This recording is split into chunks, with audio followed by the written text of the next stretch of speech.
Diba mga kapatid? Doon lang talaga tayo nakabase. Amen? So upang, sabi niya rito, upang maunawaan natin kung gaano kahalaga ang katapatan ng ating Panginoon, kailangan po natin kilalanin, okay, na ang buhay Kristiyano ay lubos na umaasa sa pangako ng Diyos. Ang mga pangako ng ating Panginoong Diyos, okay, ay ating, yung itong mga promises ng Lord ay pag-asa natin sa araw-araw.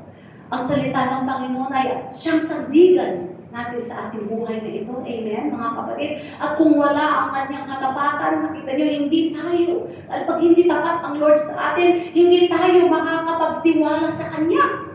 Hindi po ba? At kayo, masasabi niyo ba, tapat ang ating Panginoong Diyos? Amen. Yes, amen. Can you believe it? 16 years. No man in CNCF Hong Kong. Only Jesus is the man which is the head of this church. He is the head, we are just the body. Amen. We are parts of the body. God put us all in the body of Christ to function well, okay, for the glory of God. And as long as the head has a prompting, nakita ninyo, when the head, which is our Lord Jesus Christ, prompts us what to do, the body cooperates. Amen. Yun lang naman ang bago natin eh. Amen ba mga kapatid? Amen. Siya ang magsasabi ng gagawin, gagawa lang tayo. Parte lang tayo ng katawan ni Kristo. At salamat sa Diyos, nabigyan tayo ng pagkakataon maging bahagi ng katawan ni Yesu Kristo. Amen ba mga kapatid? Hallelujah. Praise the Lord. So kung ang ating pinagtitiwalaan ay hindi na magkakatiwalaan mga kapatid, wala. We are the most piteous people of all, sabi nga, di ba? So, bakit tayo, tingnan nyo to, why do we have reason that we are certain, okay? We are certain of the promises of the Lord. Ano ang promise ng Lord sa atin? Kayo, naniniwala kayo? Na tayo, nung tayo ay tinanggap natin si Yesu Cristo by faith, napatawad ang ating mga kasalanan? May bagong buhay na tayo ngayon? Amen? At ang eternal life, tingnan ninyo, ang promise ni Lord.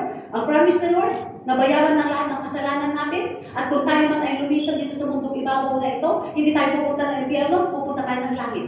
At ang langit ay ang forever home natin. May eternal life tayo sa Kanya. At ano pa, magandang panangako ng Panginoon sa mga nanampalataya sa Kanya? Aba, ito kahit pala mamatay ang katawang ito, one day, the Lord will give us what we call the glorified body. It's a we will have resurrection one day. Do you believe that? Amen. Why do you believe it? Because Jesus said it to us. Yes. Di ba? Amen. Sinabi ni Jesus Christ sa atin yun. At alam natin, kaya tayo nagtitiwala dahil totoo at tapat si Jesus Christ sa ating lahat. Dahil yun ang pangako niya. Amen ba mga kapatid? That's why we are certain. That's why we continue to put our faith in Him because He is real. At yung mga pangako niya totoo. Ang lalim sa pagkakaiba sa tao, hindi mo ba? Amen mga kapatid, okay? So nakita niyo, we follow Jesus because of who He is. We know that He is true. Amen? He is faithful. Whatever He said, He will do it. Amen ba mga kapatid? Kaya yun ang sinasabi na, so, alam niyo, we are blessed because we have the Bible. And the Bible is filled with God's promises. Huwag na kayong pumunta saan-saan pa. Pumunta kayo sa Biblia na mahanap nyo ang tamang kasagutan sa kung ano man. Meron kayong mga tanong at mga problema o kayong mga sitwasyon. Sabi nga ng isang preacher, run to the throne and not to the phone. So, ang problema natin, ang unang pinipindot, hello. Instead na, hello Lord, meron na naman po akong pinagdadaanan. Alam niyo, isang natutunan ko talaga sa journey ko kay Lord. Praise the Lord. 16 years na kayo. Ako naman, handling the ministry of the Lord is almost a decade this coming January. To God be all the glory. Hallelujah. Amen. Ang bilis lumipas. Sabi ko, Papa, magsasampung taon ka na sa langit. At yung 10 taon na yan, within 10 years, it wasn't easy. But I have learned. Sabi ko, one thing that I have learned is to run to the Lord. I didn't like. It wasn't me. Hindi ko style yun. Tumakbo kung kanina, makipagkwentuhan, kung ano-ano. Ang kakwentuhan ko kay Lord. At ang sarap pakwentuhan si Lord, dahil ko nabubuhos na umiyak ka, namumugto ang mga mata mo, kung ano niya, pero alam mo, sa loob mo, ginhawa ako. Diba? Na-release mo. And the comfort of the Lord, He gives you strength. He also helped me to be in right perspective. Kasi alam niyo, magtatala. Minsan sa mga emosyon, sabi ko nga, madami sumisiksik dito kung ano-ano. Di ba? At pag pinatulan nito, naku, nagsama sila ng puso, naku, kung ano nang pwede mong gawin. Pero ayaw ko. Sabi ko, Lord, I'm gonna trust you. And each time my heart is heavy, I cling to the promise of the Lord that God knows what He is doing. That God causes all things to work together for the good of His people that love Him and are called according to His purpose.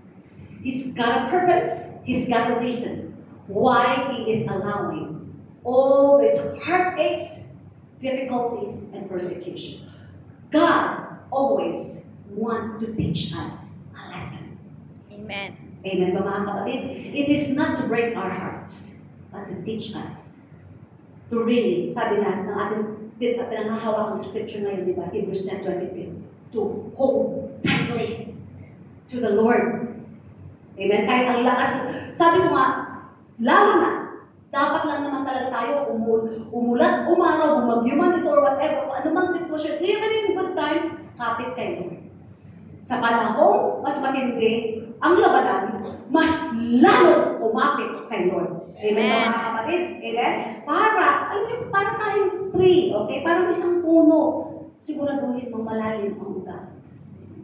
Kasi, kahit dumating ang bagyo, pag talagang malalim ang ugat, hindi yan basta-basta napupuno. Amen. Amen ba mga kapatid? Kaya mapagkakatiwalaan ng ating Panginoon. At yan ay matatagpuan natin ang mga promises ni Lord sa Kanya pong mga salita. Pero, you know, He has a lot. Marami ang pinangako ng Lord sa atin. But the most important thing na dapat po natin talagang isipin o pahalagaan, hindi yung sa dami, okay? Sa dami ng pangako, kundi yung katotohanan na ikikip niya or gagawin niya ang bawat isang ipinangako niya sa atin. Amen ba mga kapatid? Hallelujah! Praise the Lord! So, let's go in a little bit deeper. So sabi niya, so what is a promise? That's defined lang naman, promise. Ano ang ibig sabihin ng promise? Or sa Tagalog, pangako. A promise is a spoken or written commitment. Take note. Commitment. Pag nag-promise ka, ibig sabihin, nag-commit ka. Amen. Ang kalakip ng salita mo ito kung ito ay pangako, may commitment ka sa salitang iyong binitawan. Or sa sinulat mo, may commitment ka. Ang tawag doon, promise. Amen. One time may nangako sa akin. Sumakit ang bibig ko, dalang sabi niya sa akin, I will be your armor bearer. Iyak ako. Thank you. Talagang, sabi ko, Lord, we're gonna be fine. Sabi ko kay Lord. Kaso masakit na. Bigla tumalikod lang ako eh. Tumalikod ako.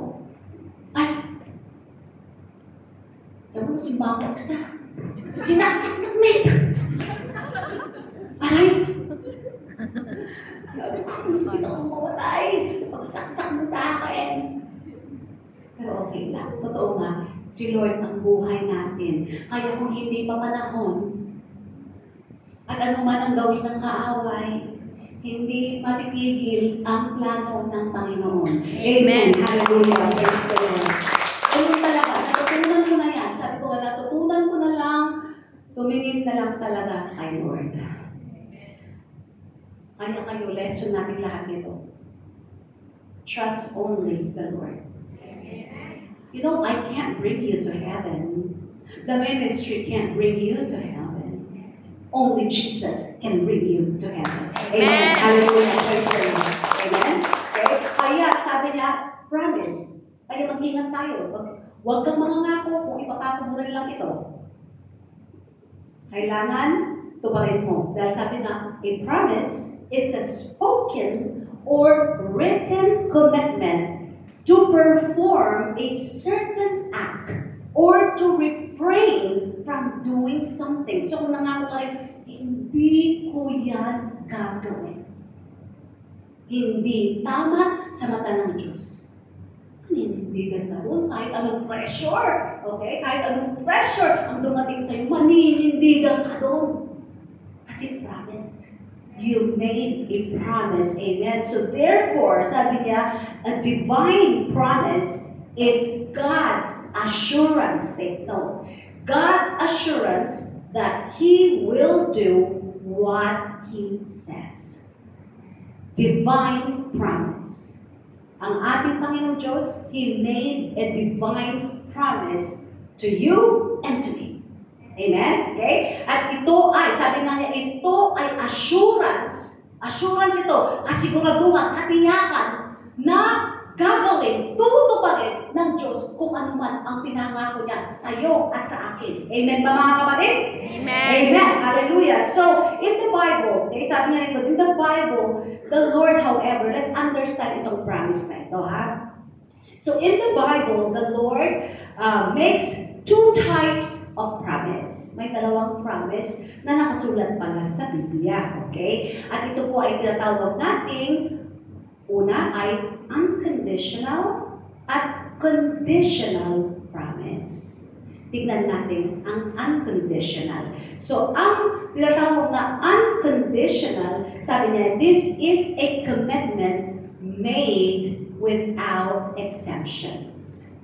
Walang exemption. So, Tagalog, ito ay pangakong ginawa ng walang anumang pagbubukod. Walang naitataki.